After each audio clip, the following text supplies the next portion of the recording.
¿Veis? Hemos tardado más que 3 minutos después de la misa, si no eso es muy raro. Bueno, pues José Ángel ha tenido a bien, José Enrique ha tenido a bien, ya he dicho José Ángel 3 veces, venir con nosotros, vehiculado las cosas como son por Cristina y su marido, que la habían escuchado en otro lugar. Creo que alguna vez, hace mucho tiempo, hemos hecho algún acercamiento en la parroquia en esto de la medicina y la pasión. Por lo que él me cuenta, lo hace de una manera meditativa.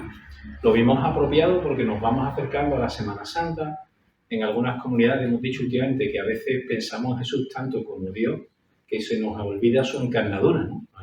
Se nos olvida que Él está hecho como nosotros, que es lo que le pasa. Y indudablemente el enfoque que le da José Enrique pues nos va a ayudar un poco a ir acercándonos ya no solo a la ideología de Jesús, no solo a lo que nos dice la Iglesia, sino a la misma carne del Redentor. Él, como digo, toma un tono médico, él es subdirector médico del hospital, de la residencia, ¿no? Y San Carlos y San Carlos. Y San Carlos también. No sé qué de fuera que estamos mal, ¿vale? Y por supuesto, pues entonces tiene esa ciencia médica, pero es un hombre de fe, me marca mucho su actividad en su pueblo, en Villamartín, aunque él está trabajando aquí, por supuesto, de otro de la montaña como tiene que ser, adorador nocturno también, y por tanto va a hacer este maridaje entre la fe y la ciencia, que nunca son cosas separadas. Pues he dado antes las gracias por venir con nosotros, humildemente, a nuestro barrio, y que les aproveche.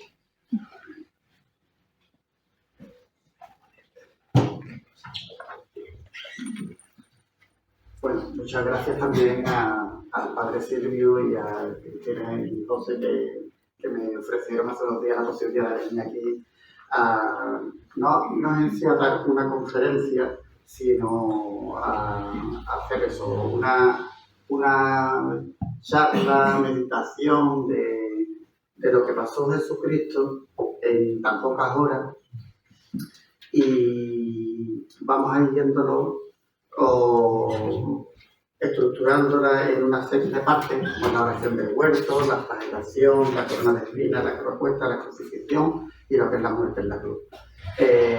Bueno, yo creo que lo primero que debemos hacer es encomendarnos, ¿no?, a Dios, a Jesucristo, y rezamos un Padre Nuestro entre todos, ¿no?, que yo creo que eso nos viene bien, ¿no?, para romper un poquito el hielo.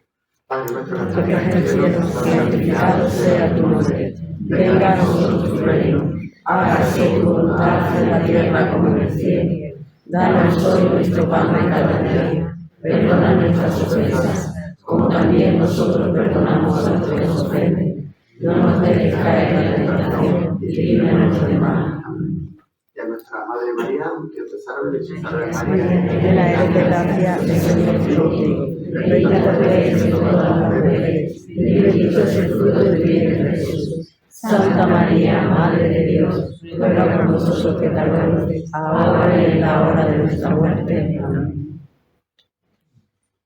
Bueno, vamos a empezar esta reflexión. Yo alguna vez haré alguna pausa para que meditemos un poquito y seamos conscientes de qué fue lo que sintió Jesús en su cuerpo, cómo fueron las reacciones que se producen en el cuerpo de Jesucristo durante la pasión y durante la muerte, desde el punto de vista de la medicina, cuáles fueron esos sufrimientos físicos, psicológicos y espirituales de Cristo la noche del Jueves Santo y la mañana del Viernes Santo, en tan pocas horas.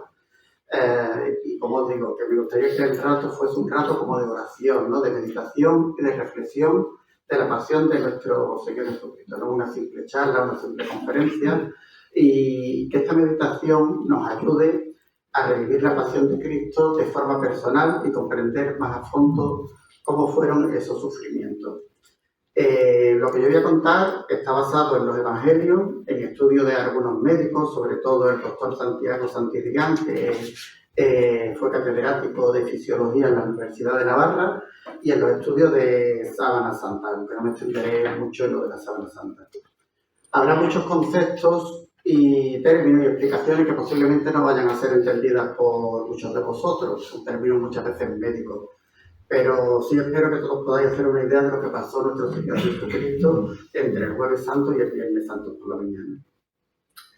Como iremos viendo, la naturaleza humana de Cristo era de una fortaleza tremenda para aguantar todo lo que aguantó.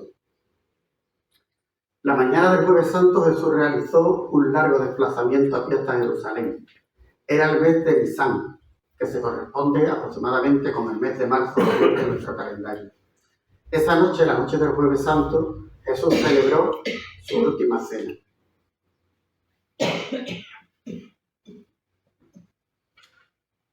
La cena pascual, con los 12 apóstoles. La cena pascual en los judíos es una comida muy completa. Es a base de verduras amargas, de cordero asado, de pan ácimo, de vino y, por supuesto, agua. Todos estos alimentos iban a aportar una gran cantidad de nutrientes, azúcares, proteínas, grasas, fibras, minerales y vitaminas en el cuerpo de Jesucristo. Una comida muy adecuada para cubrir todas las necesidades que el cuerpo de Cristo iba a requerir en las siguientes horas de agonía y de dolor. Pensemos cómo estaría Jesús ya durante la cena pascual. Son momentos de gran tensión emocional. Por un lado, los evangelios nos dicen que Cristo realmente deseaba llegar a la Pascua. De hecho, le dice a sus discípulos, ardientemente he deseado celebrar esta Pascua. Pero por otro lado, tenía en su corazón y en su mente todos los padecimientos que iba a sufrir en las próximas horas. Por un lado, la traición de Judas, la triple negación de Pedro, y todo esto sumado se produce un momento de mayor amor. Jesús instituye el sacramento de la Eucaristía. Son momentos de gran tensión emocional para Jesús y se activa el sistema nervioso simpático. El sistema nervioso autónomo es un sistema nervioso que, como dice la palabra, autónomo es porque va por su cuenta. Y está formado por dos partes. Por una parte que se llama el simpático y el parasimpático. El simpático, bueno, le ponen parasimpático porque le pueden dar puesto antipático, ¿no? Porque es un poco lo contrario de simpático. El simpático es el que se activa en los momentos que estamos estresados, que tenemos alerta, que tenemos estrés. Yo, por ejemplo, si digo aquí ahora mismo hay un fuego, no nos quedamos quietos, no nos quedamos sentados, todos nos activamos y salimos huyendo. Se está activando el sistema nervioso simpático. También cuando estamos sometidos a una situación de estrés, a una situación de tensión, a una mala noticia, ¿no? Todo esto se activa en el sistema nervioso simpático. Entre las funciones de este sistema nervioso es que baja también, por el colapso que se produce en el cuerpo, la actividad digestiva. Al bajar la actividad del aparato digestivo, si Jesús había comido una comida muy copiosa, para ello la Pascua, imaginarnos nosotros la Nochebuena, la Nochevieja, como nos ponemos, ¿no? Nos ponemos un cubo de todo, ¿no? Como decimos por aquí, ¿no? Pues posiblemente esa comida, y habiendo esa disminución de la actividad digestiva, ya Jesucristo posiblemente empezara a tener una mala absorción y digestión de los alimentos. Es decir, como cuando nos pasa a nosotros, comemos mucho y nos cae algo mal, se nos corta la digestión, ¿no? Pues posiblemente ya Jesucristo empezara a tener esa mala absorción y digestión de los alimentos, lo que provocaría que durante toda la pasión tuviera mareos, fatigas, que son las náuseas, vómitos, y posiblemente los vómitos impregnarían la ropa de mal olor. Acabada la cena, Jesús parte con sus discípulos al huerto de los olivos, al Getsemaní. Dice el Evangelio que estando en el huerto, Jesús entró en agonía. La palabra agonía es una palabra griega que significa estar dispuesto para el combate, para la lucha. Jesús agoniza, pero agoniza en el sentido de estar dispuesto o preparado para sufrir todos esos tormentos físicos, psicológicos, morales, que él sabe perfectamente que están a punto de venir y que terminarán con su muerte en la cruz. Jesús va a sufrir, pero Jesús sufre dispuesto. Podemos imaginarnos la profunda angustia y el abatimiento de Jesús. Soledad, tristeza, desconsuelo, gran aflicción. Por un lado, su naturaleza humana rechaza la pasión. Si es posible, apártate de mí este cáliz. Pero Jesús acepta la voluntad del Padre. Pero no se haga mi voluntad, sino la tuya. Un ángel le reconforta. En este momento se intensifica más la respuesta al estrés. Se produce una mayor actividad todavía del sistema nervioso simpático este que hablábamos antes. Las pupilas se dilatan, se seca la boca, el corazón se acelera, lo que llamamos taquicardia, ¿no? Cuando nos ponemos nerviosos y excitados, el corazón se nos acelera, sudamos más, palidez en su piel. Esta reacción de alarma o de estrés, ¿qué es lo que va a provocar en el cuerpo de Jesucristo? Por un lado, un cierre de la circulación de los vasos sanguíneos de la piel. Se provoca una debilidad y un ablandamiento de la piel del cuerpo de Jesucristo. Por otro lado, también se cierran los vasos del abdomen y la sangre, porque la sangre intenta irse hacia los órganos más vitales, como son el cerebro y el corazón. Pero además se produce una gran dilatación de los vasos sanguíneos que rodean a las glándulas sudoríparas, las glándulas que producen el sudor. Esto que os traigo aquí es un corte de la piel y veis, esta sería la piel con los vellos y estos poritos, estos agujeritos por donde sale el sudor. Pues por debajo van unas arterias que son las que llevan la sangre para darle la circulación a esa zona, y con la dilatación tan grande que hay, esa sangre que va por aquí se escapa, no tiene espacio para circular por el canal ese que son las arterias, se escapa y sale por los poros, por los agujeritos por donde sale el sudor. Ese volumen de sangre que tendrían que soportar los capilares, por tanto, provoca un aumento de la presión y provoca su ruptura.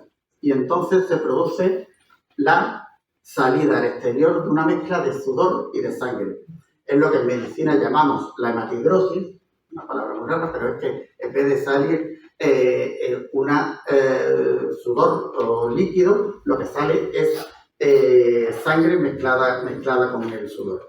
Esto es una situación muy rara. Esto se produce, hay descrito 10 o 12 casos en la literatura, que no es un proceso muy frecuente. Pero surge siempre cuando personas que han sido sometidas a una fortísima situación de estrés. Por tanto, ya que en el Huerto de los Olivos se va a producir la primera hemorragia de Jesucristo.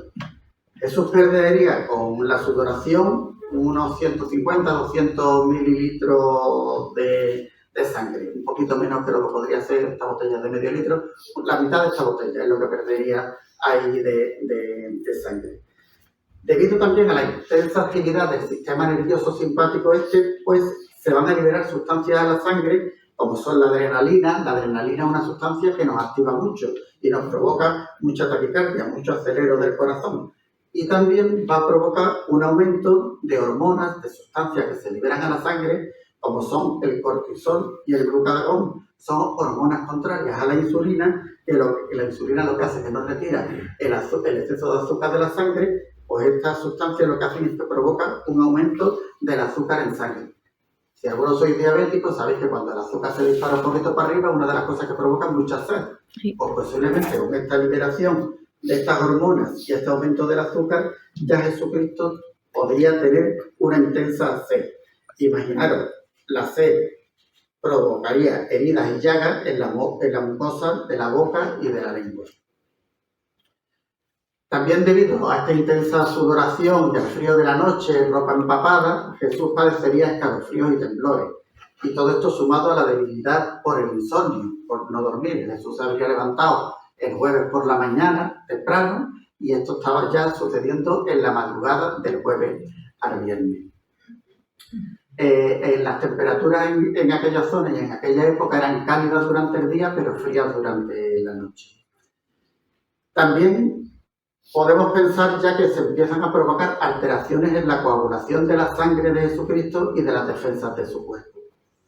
El organismo también tiene un mecanismo de defensa, libera sustancias que alivien el dolor, y se liberan sustancias como las endorfinas, encefalinas, es decir, unas sustancias que intentan mitigar el dolor físico de Jesucristo. ya podemos hacernos una idea del terror de los discípulos al ver el aspecto externo que iba adquiriendo Jesús. Por otra parte, Judas lo entrega con un beso. Al que yo dé un beso, ese es. Arréstenlo. Imaginaros el dolor y la aflicción en Jesucristo por la traición de uno de los suyos, de un amigo, que incluso en el momento de la entrega le llama amigo. Después del arresto, durante la madrugada, ya Jesús es llevado ante el Sanedrín y Caifás, el sumo sacerdote, donde ahí se van sumando sufrimientos y humillaciones.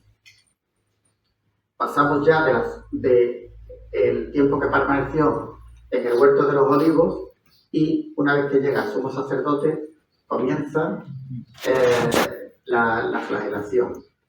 Jesús ahí es presentado ante Pilato y sabéis que Pilato no ve en él culpa alguna. Sin embargo, ante la insistencia del pueblo judío, instigado por los sumos sacerdotes, Pilato ordena la liberación de Barrabás y condena a Jesús a ser azotado antes de ser crucificado. Los soldados del gobernador atan a Jesús a una columna para ejecutar la condena. La flagelación romana se aplicaba por la espalda, por la zona de atrás, por la cara posterior de los muslos y las piernas. El castigo en la flagelación romana, bueno, era un castigo que se empleaba sobre todo era un de los castigos más crueles, para los esclavos y para los criminales, y ese fue el que le aplicaron a Jesucristo. Le aplicaron, parece ser que 39 latigazos, porque dicen, no, según la costumbre romana, no podían dar más de 40, y cuando empezaban a dar latigazos siempre contaban hasta 39 y no llegaban a los 40 para no pasarse. Cada latigazo de estos, en los flagelum, que los veis aquí, se hacía con estos flagelum.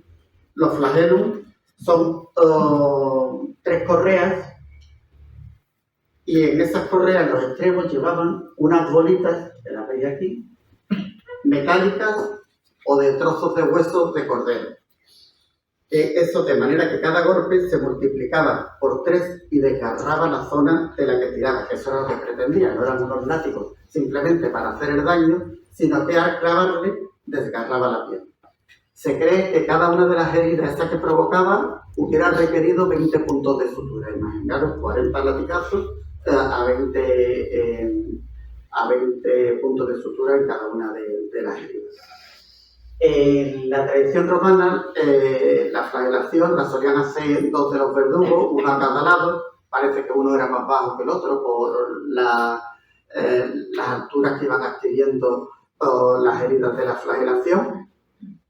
Imaginaros el intenso dolor ya extremado en la piel que ya estaba debilitada por lo que había pasado en el huerto, ahora añadido por los flagelos, y el tronco ya presenta numerosas lesiones, contusiones, hematomas, erosiones. Posiblemente por el descargo de las bolas, en algunas partes de las heridas, estas eran muy profundas, con lo cual ya en la zona de la espalda, si nosotros tocamos la espalda, debajo de la piel tenemos las costillas. Posiblemente ya con la flagelación ya estarían visibles las costillas en el cuerpo de Jesucristo. Teniendo en cuenta también la postura que tenía atada a la columna, es casi seguro que todas las heridas predominaran por la espalda. Imaginaros ya que el dolor tendría que ser incalificable.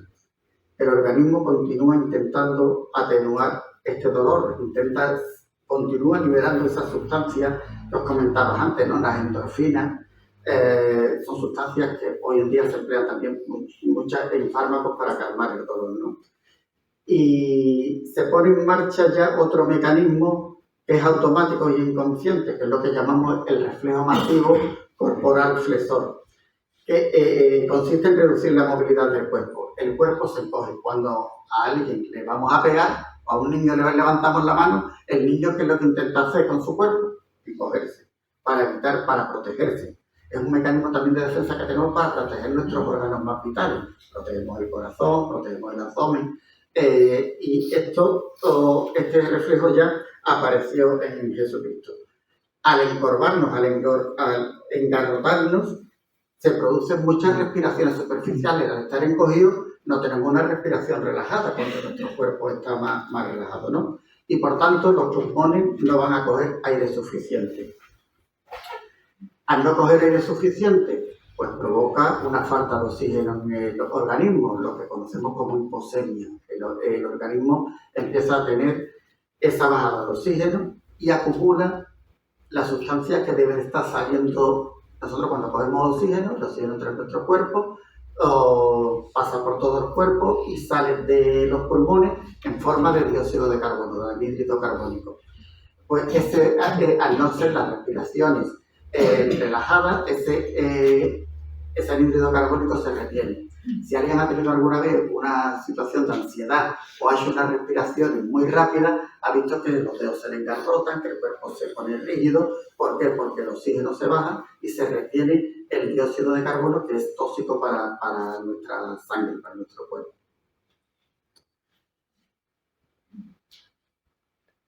Las grandes lesiones traumáticas producidas ya en el tórax, en el pecho, podrían haber causado ya la irritación de las dos membranas que recubren a los pulmones, que son las pleuras. Los que seáis más mayores acordaréis, ¿no?, de que cuando la gente cogía una neumonía, que se llamaba una pulmonía, se irritaba, dice, pues tiene también una pleura, ¿no? La pleura lo tenemos todos, que son las hojitas estas que son una capa que está pegada al pulmón y otra capa que está más pegada a las costillas. Eso es como una cámara que tenemos ahí, porque nuestro pulmón, si nuestro pulmón no tuviera esa cámara, no podría expandirse ni contraerse. Necesita un poquito de espacio para abrirse y cerrarse. Pues posiblemente a Jesucristo con los azotes, ese espacio se le inflamara y se llenara de líquido. No es normal que este líquido esté ahí. Si a ese líquido está ahí, ya lo que tendríamos sería un derrame pleural.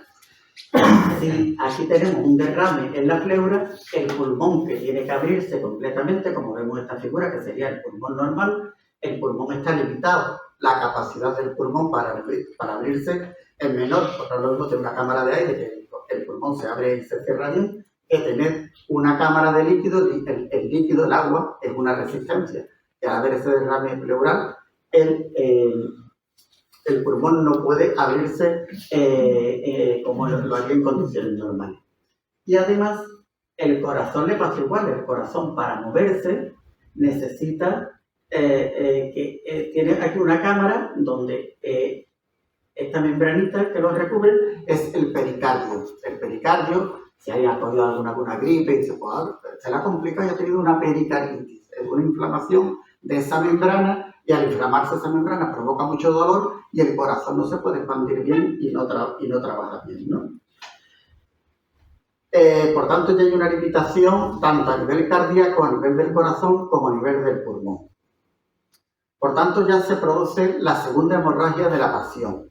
La hemorragia por la flagelación. Hemos visto las hemorragias que se produjeron por la sudoración, por la hematideresis, por la sudoración de sangre y sudor, y ahora esta hemorragia por la flagelación.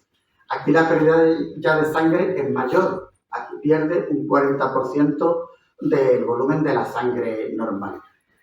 Cuando se pierde mucha sangre, el cuerpo se pierde los glóbulos rojos, el cuerpo entra en anemia y la tensión baja, porque al perder líquido nuestra tensión arterial cae a niveles bajos, que incluso pueden llegar a provocar la muerte.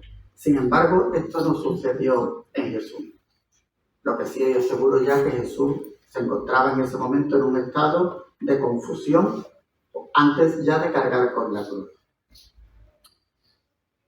Debido a esta debilidad de la piel y a los azotes que hacen que se rompan las células del cuerpo, se liberan sustancias a la sangre, como es el potasio. El potasio está en el interior de la célula, hay un potasio que circula por la sangre, pero al romperse la célula, el potasio se incrementa en la sangre.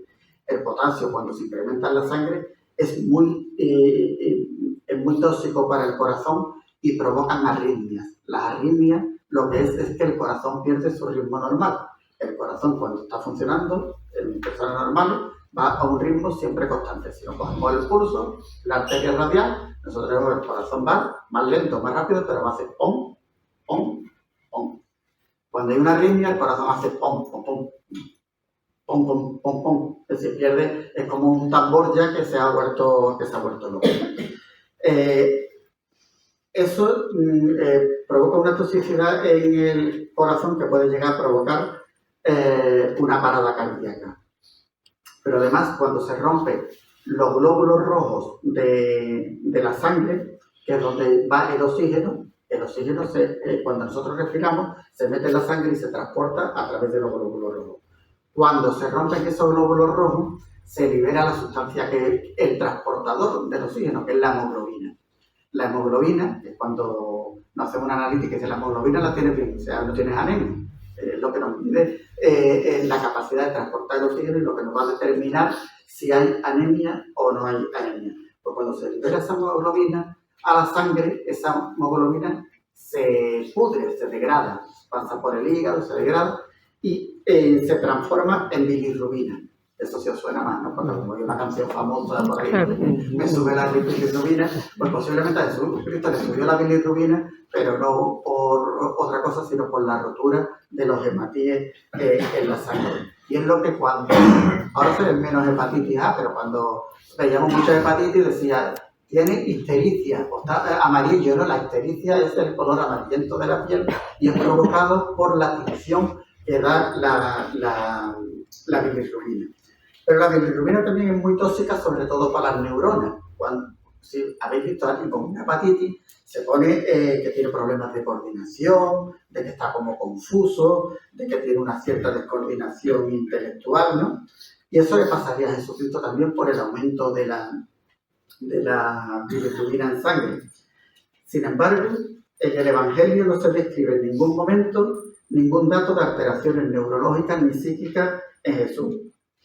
Todo lo contrario, la capacidad de sufrir, perdonar y aceptar la pasión va a revelar una integridad espiritual, psíquica y neurológica tremenda. Se empiezan a formar coágulos casi seguro por la sangre de Cristo. Los coágulos, ¿qué es lo que hacen? Los coágulos empiezan a circular por la arteria, pero las arterias cada vez se van estrechando más, que va a llegar un momento que va a taponar. Y posiblemente taponar a las arterias, las primeras arterias que salen del corazón, es la que le da riego al corazón. El corazón es un músculo y necesita sangre. Y esa sangre se la dan a una arteria que se llaman las coronarias. Lo sonarán también cuando la gente tiene un infarto de miocardio, un infarto del músculo del corazón, es porque las arterias coronarias se obstruyen y se queda esa zona, esta posterior, muerta, necrosada, ¿no? Y posiblemente también se afectaran la circulación de los pulmones, la circulación del cerebro, provocando pequeños infartos. Cuando nos enteramos que alguien ha sufrido un infarto cerebral, una trombosis, no es otra cosa que un trombo que se ha colocado en el torrente circulatorio y llega un momento en que tapona y la sangre no puede seguir. La sangre es la que lleva el oxígeno, si no hay oxígeno, lo que está detrás muere y se queda con una secuela o puede llegar incluso a provocar la muerte, ¿no? Imaginaros ya el intenso y continuado dolor de Jesús. Aquí os traigo una imagen de la sábana santa donde podéis ver las señales de la sangre en el cuerpo de Cristo, ¿no? Y en la cara también. Los soldados romanos se burlan de él. Aún por la mañana le echan encima un manto de color púrpura, posiblemente viejo, sucio, maloliente, y le ciñeron una corona de espinas entretejidas. Y comenzaron a saludarle. Salve, rey de los judíos. Y golpeaban la cabeza con una caña. Le escupían y doblando las rodillas le adoraban. La corona de espinas, como nosotros la vemos en los pasos de Semana Santa o en las imágenes, es una corona muy bonita, muy bien hecha, pero parece que por los estudios sobre todo de la Sábana Santa, que es donde se ven las lesiones de las espinas, las espinas Es una corona de espinas entretejidas y no era una corona, como os digo, de esa manera, sino que era como un casco. Imaginaros un casco que coge desde la frente y que llega hasta la parte de los genitales, ¿no? De la parte de la nuca. La planta, parece que las espinas venían de la planta esta, que es la Euphorbia splendens, que desde entonces se llama también corona de Cristo. Las espinas pueden tener una longitud de 2 o 3 centímetros y que provocarían múltiples heridas en lo que es el cuero cabelludo y la frente de Jesucristo. Las heridas son profundas porque además lo iban golpeando con esa corona puesta. Las zonas, si alguien se ha hecho alguna un cortecito en la cabeza, son muy aparatosos porque se sangra mucho. Esta zona está muy vascularizada. Ahí llega mucha circulación. Imaginaros el daño de que se supone que había 33 o 34 espinas haciendo presión sobre el cuero cabelludo y sobre las orejas, ¿no? Todo el cuero cabelludo, toda la cabeza se empaparía posiblemente de sangre húmeda con costra y que serían originadas al secarse y al coagularse la sangre. Ya os decía que la temperatura era fresca durante la noche y calurosa durante el día. Ahí podéis ver las imágenes. Esto es sangre en la frente de Jesucristo. Este sería lo que es la sábana santa y este sería el negativo de la sábana santa. Después haré un comentario de la sábana santa también. También es posible que Jesús ya está perdiendo mucha sangre y que la sangre esta que caía pasara a la boca y con la sed tan intensa que tenía, posiblemente chupara esa sangre para hidratarse. Estaba seco, no tenía agua, no tenía líquido y iba perdiendo cada vez más líquido en su cuerpo y esa deshidratación hacía que chupara esa sangre. Y cuando nos deshidratamos también aparece en nuestro cuerpo fiebre.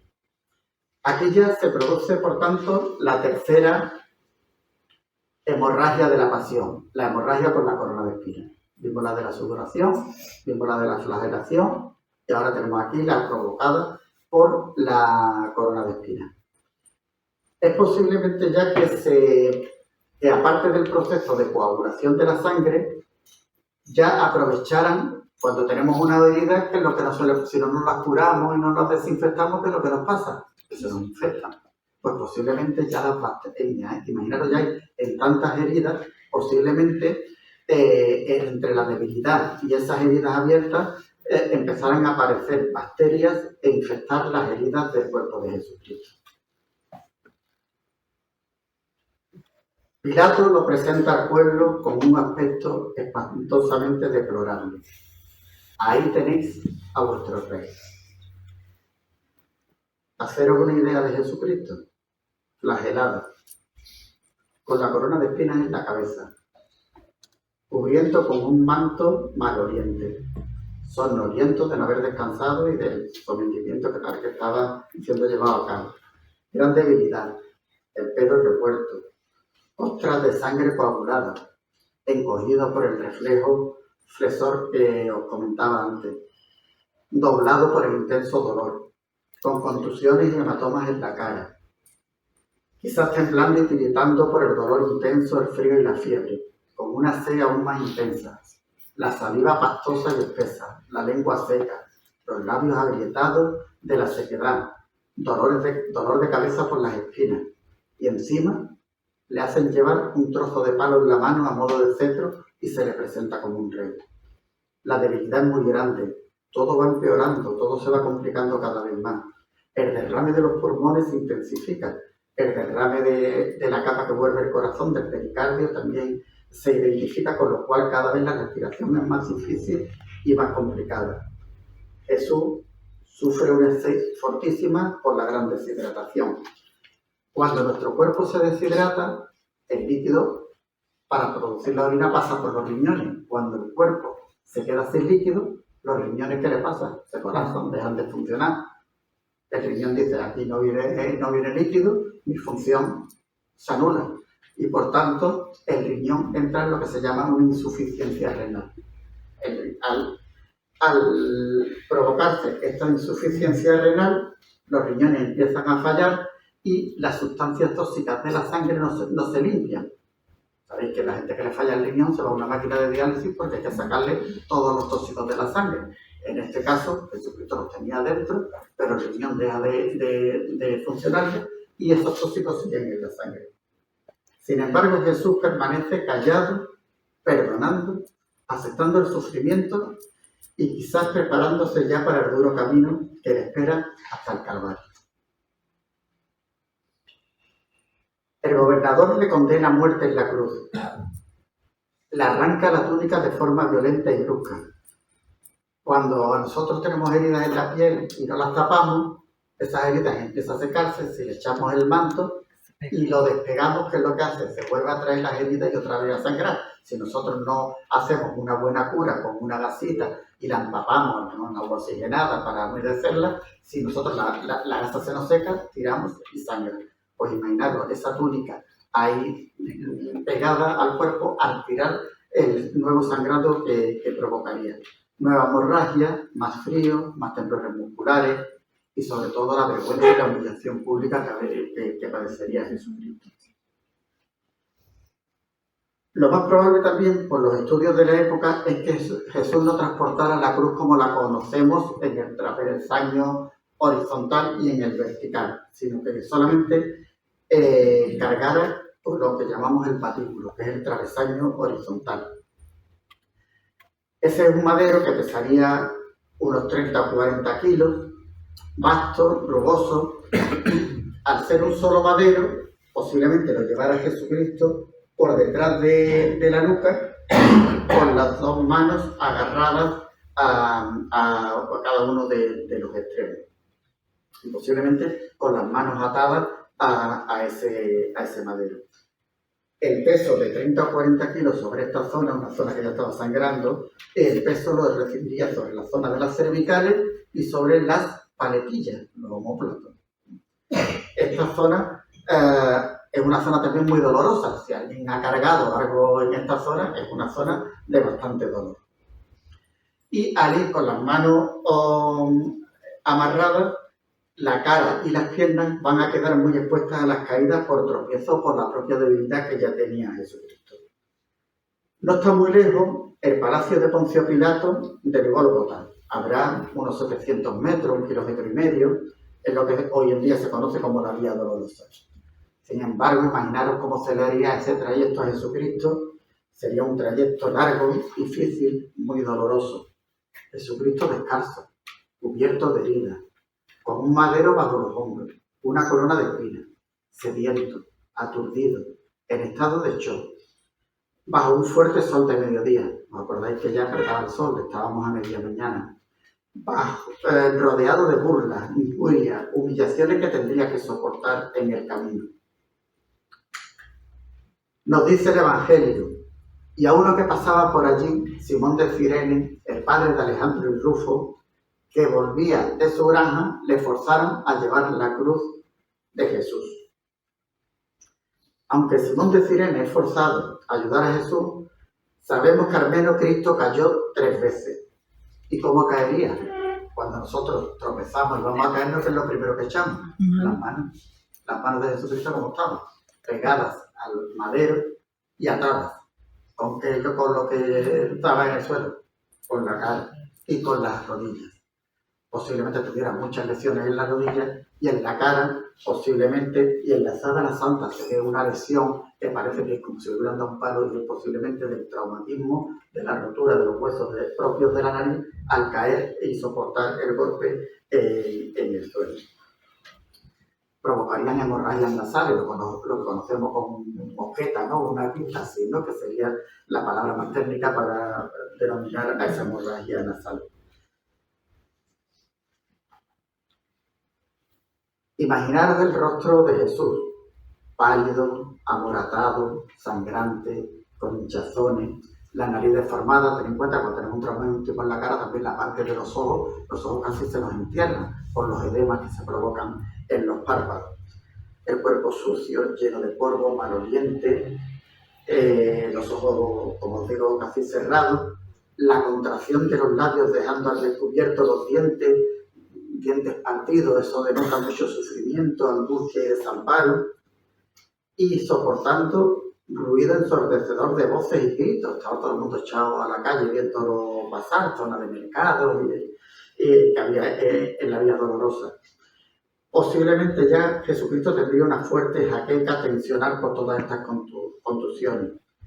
La sed cada vez sería más intensa, la boca estaría más seca, la lengua como un trapo áspero, y este inmenso dolor de los dientes contusionados por las caídas y los golpes. Jesús va a intentar tragar saliva, pero la saliva, al estar deshidratado, cada vez más espesa y más pastosa. Aturdido, Jesús baja la cabeza, como recogiéndose en sí mismo, intentándose defender de tantas agresiones. Mira alrededor buscando algún consuelo, alguna cara conocida. Y sus ojos se encuentran con los de su madre.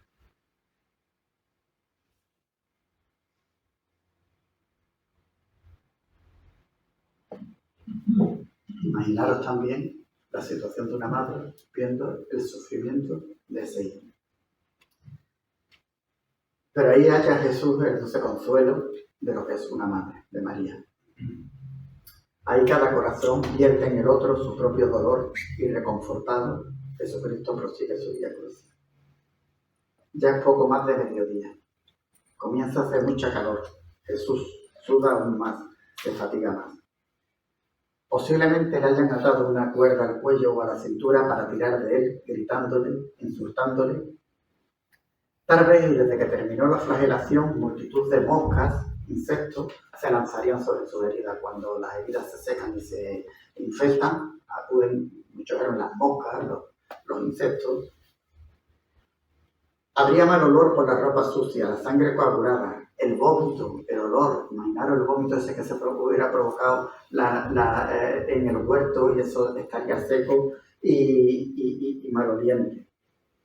Es muy difícil imaginar tanto sufrimiento. Ahí tenéis una imagen de la sábana santa. La sábana santa es una sábana que se pliega por la mitad y coge la zona anterior, que sería esta del cuerpo, y la zona posterior del cuerpo. No me voy a centrar mucho en la sábana santa porque creo que eso es motivo de otra charla, ¿no? De explicar un poquito todas las investigaciones que se han producido en los últimos años con la sábana santa. Cristo sigue su camino y llega al Calvario. Imaginaros que Jesús ya llega exhausto. Le vuelven a quitar con brusquedad la túnica, una túnica sin costura, y Jesús sufre la vergüenza de su desnudez a la vista de cientos de miradas. Imaginaros que no solamente hay sufrimiento físico, que hay un sufrimiento también psicológico, moral. Las múltiples heridas medio cerradas se vuelven a reabrir de nuevo por segunda vez al desprender las túnicas. Nuevas hemorragias. Nos dice el Evangelio, lo crucificaron allí a él y a los ladrones, uno a la derecha y otro a la izquierda. Y Jesús decía, Padre, perdónales porque no saben lo que hacen.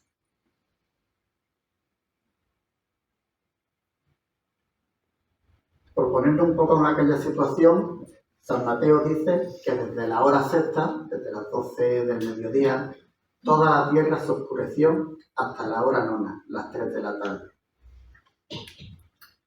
Y que incluso se produjo un pequeño terremoto que quizás zarandeara la cruz en la que estaba Jesucristo.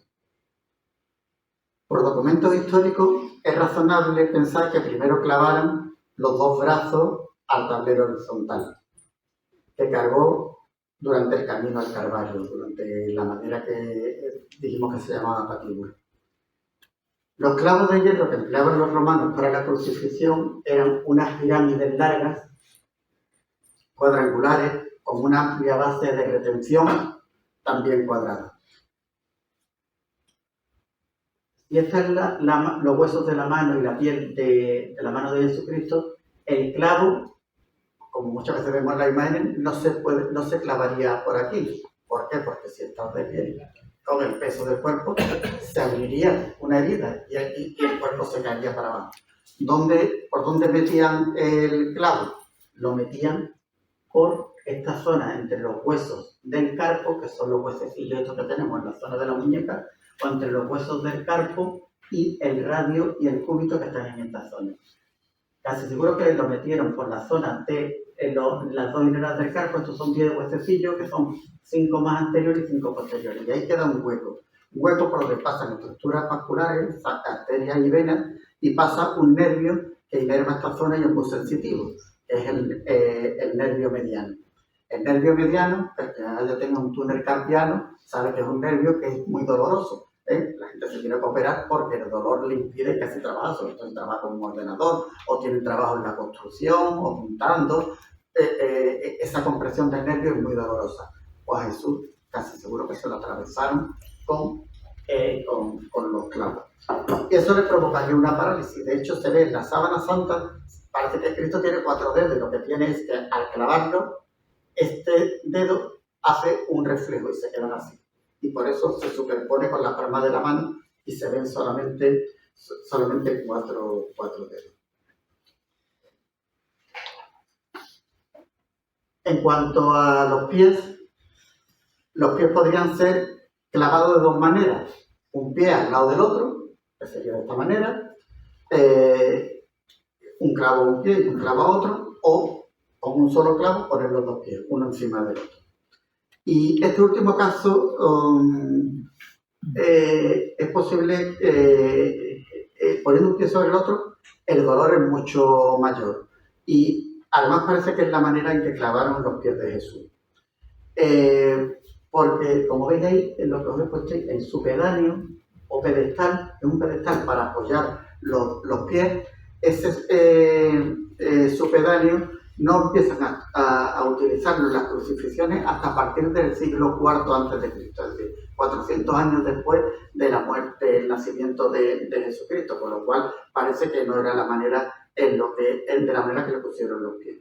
Lo que sí tenían las cruces de aquella época era como una especie de silloncito para apoyar la zona del perineo, la zona que va entre el ano y los genitales. Y ahí parecía que estaba sentado. Eso se conoce como el nombre de sedile. Por tanto, Jesucristo está crucificado con los 2 pies juntos, y aquí sí se le pone entre los pies, porque aquí el pie está hacia abajo, no está hacia arriba. Si estuviera hacia arriba se saldría el tornillo. Al estar hacia abajo, los propios huesos, la zona esta, hace de tope para que no desgarre la piel.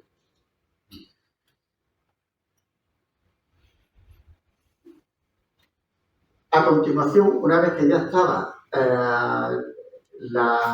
Jesús en el leño horizontal, se clavaba el vertical, y lo que hacía es que se elevaba la cruz y se colocaba ya en la cruz como la conocemos, el palo que estaba clavado, el vertical, y se le unía el horizontal. Imaginaros una persona que está con la tensión baja, que está muy deshidratado, que está muy débil, cuando estamos malitos en la cama muchas veces y nos vamos a levantar, que es lo que nos pasa, que nos mareamos, nos vamos perdemos el estado de conciencia, ¿no? Lo más normal es que a Jesucristo, cuando le hicieran ese movimiento, pudiera haber perdido la conciencia. Sin embargo, no la perdió. En ningún caso se privó de su conciencia. Posiblemente la sangre que salió por las extremidades no fuera mucha, pero ya el estado de pre-shock, de estar confuso por la falta de sangre, sería importante. Una cosa a tener en cuenta es que nosotros, cuando respiramos normalmente, el esfuerzo, cuando lo tenemos que hacer, cuando cogemos aire o cuando lo soltamos. Nosotros, cuando el poquito es un acto reflejo que tenemos, pero si tenemos que hacer un esfuerzo, lo hacemos al inspirar, al coger aire, y después pasivamente el aire sale solo. Sin embargo, en la respiración en Jesucristo, era de manera distinta. Al de estar estirado con los brazos abiertos, el diafragma abajo, nada más que abriendo la boca, posiblemente entraba el aire. Pero imaginaros el esfuerzo que tendría que hacer Jesucristo clavado en la cruz para echar el aire para afuera. No tenía capacidad para que el diafragma bajara y para que los músculos del pecho se contrajeran, ¿no? Por tanto, es una respiración invertida la que hace a una persona crucificada. Y por tanto la expiración, el echar el aire para afuera, estaría muy dificultada. ¿Y qué es lo que tendría que hacer para poder expirar, para poder echar el aire para afuera? Pues presionar los pies hacia abajo para coger impulso, y ese impulso al echar los pies para abajo, que es lo que haría también, que la espalda iría para arriba y estaría rozando por todo el madero, que era un madero rugoso, vasto, y eso le provocaría más escoraciones y más heridas en la zona posterior del cuello. En ese estado, ya en la cruz, Jesús ya solo puede pronunciar frases cortas. Tengo sed. Posiblemente esta sed ardiente que padeció Jesucristo es una de las sensaciones más fuertes y desagradables que puede experimentar una persona. Jesús aceptó en un principio la mezcla de vinagre y hiel que le ofrecieron en una esponja colocada en una caña, pero cuando lo probó no lo quiso beber. El vinagre y la hiel fueron los últimos alimentos que el Señor tomó antes de morir. En la hora nona, las 3 de la tarde, Jesús dice: todo está consumado. Y se abandona a las manos de Dios. Padre, en tus manos encomiendo mi espíritu. Cuenta el Evangelio que Jesús, dando una fuerte voz, expiró.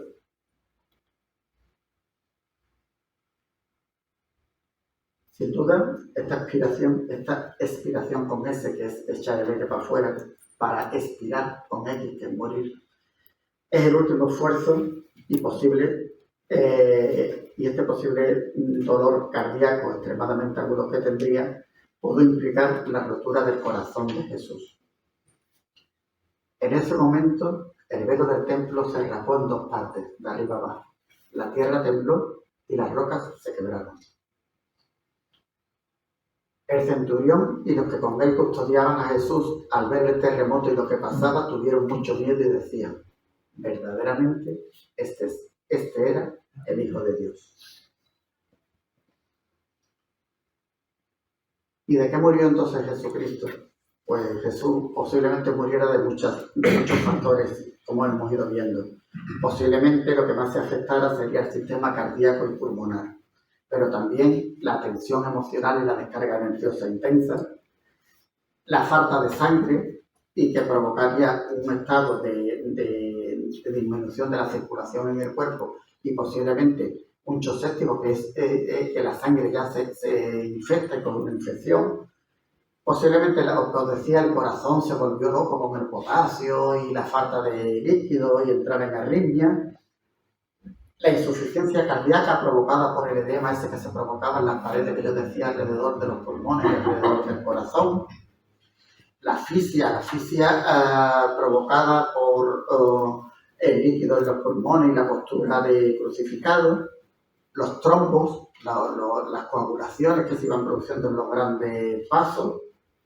Es muy posible que tuviera un infarto agudo de miocardio y que tuviera una rotura de lo que es el músculo del corazón. Y otras causas que no afectan directamente al sistema cardíaco y respiratorio, pero que provocarían efectos muy graves en el sistema nervioso central. El evangelista dice que Jesús clamó con fuerte voz 2 veces en la cruz. Hacia la hora nona clamó Jesús con fuerte voz: Dios mío, ¿por qué me has abandonado?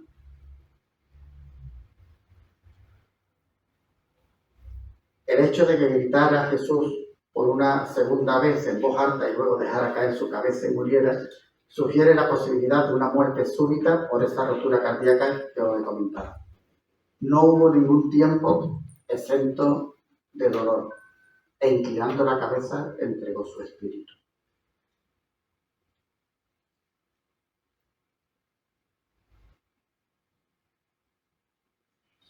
Con todo esto, no podemos dejar de considerar la inmensa fortaleza de la naturaleza humana de Cristo. Jesús era un hombre de una excepcional constitución corporal, física, intelectual, espiritual. Nada más morir Jesús, el cuerpo de Jesús, posiblemente con la poca sangre que tenía, quedara rápidamente lívido, ¿no? Blanco. Si alguna vez habéis visto a una persona fallecer en ese momento, veis que de pronto la cara se estira, la nariz se alarga, los pómulos se hunden, los ojos pudieron quedar entreabiertos, no había nadie que se los cerrara y la boca medio cerrada, las muñecas y los pies se desploman, las rodillas pudieron encogerse y las piernas girar, ambas hacia el mismo lado, y uno de los soldados le traspasa el costado con la lanza, y al instante salió sangre y agua. Los soldados romanos estaban muy preparados en atacar con la lanza el tórax derecho del adversario. Sabían que si lo lograban atravesar en esa zona, se producía una rápida y gran hemorragia, porque llegaban directamente al corazón. Entrando por aquí por la parte derecha, llegaban al corazón. Si nosotros hemos dicho que aquí estaba el pericardio y el derrame pleural, y aquí más adentro está el corazón, lo lógico sería que saliera, cuando pinchamos, lo lógico sería que primero saliera agua y después saliera sangre. Sin embargo, en los evangelios se dice que al instante salió sangre y agua, en esa secuencia además. Y eso es debido a la gran presión que había dentro del corazón, que aún habiendo líquido, agua aquí en esta zona, al clavar la lanzada al pulmón, la capa que envuelve al corazón y al corazón, lo primero que sale es sangre y posteriormente ya sale el agua.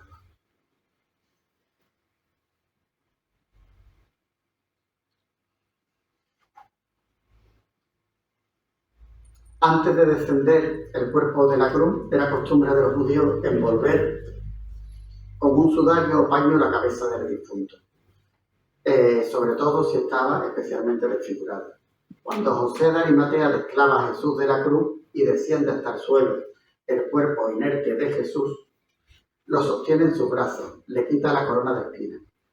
José de Arimatea, con la ayuda de Nicodemo y Juan, deposita el cadáver en el sepulcro, retira el sudario, según la costumbre judía, y se envuelve en dos planos, el cuerpo de Jesús con una sábana nueva.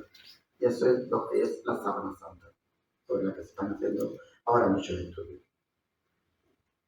Si tenemos en cuenta que la lanzada que atravesó el pulmón y el corazón derecho de Jesús se produjo después de que el Señor hubiera muerto, se constataría, por tanto, que en el cadáver de Jesús la ausencia de lesiones mortales.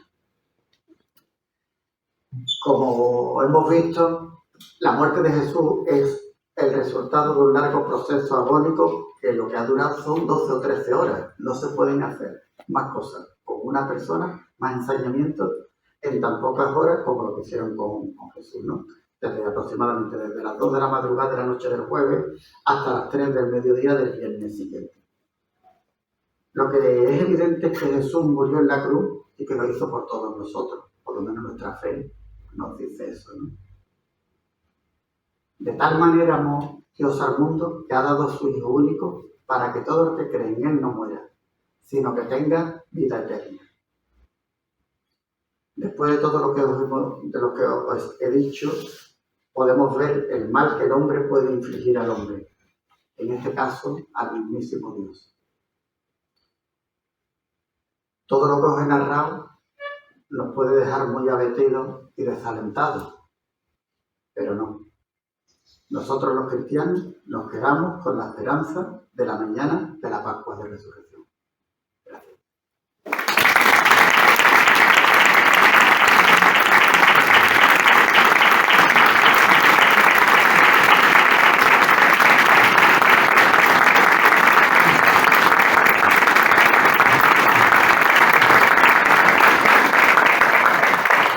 Si hay alguna pregunta que os pueda o alguna duda haya quedado. No, pero he cumplido, siempre intento que esta es una hora y hacer una hora. Vale. Yo estoy muy estudiado, muy leído y siempre digo alguna cosita, pero la verdad es que me cuesta trabajo. Es la misma sensación que la primera vez que vi la pasión de Jesucristo. Para los primeros cristianos para las personas que vivieron con Jesús era difícil ver en su carne a Dios. Con el tiempo tuvo que venir Calcedonia y tal en el siglo V para decirnos que ese Dios que hablábamos realmente había sido hombre, ¿no? Yo creo que la charla que nos han dado hoy, la meditación que nos han dado hoy, nos vuelven a recordar que el Vía Crucis tiene métodos, que el cuerpo tiene sensores, que la vida tiene su sufrimiento, ¿no?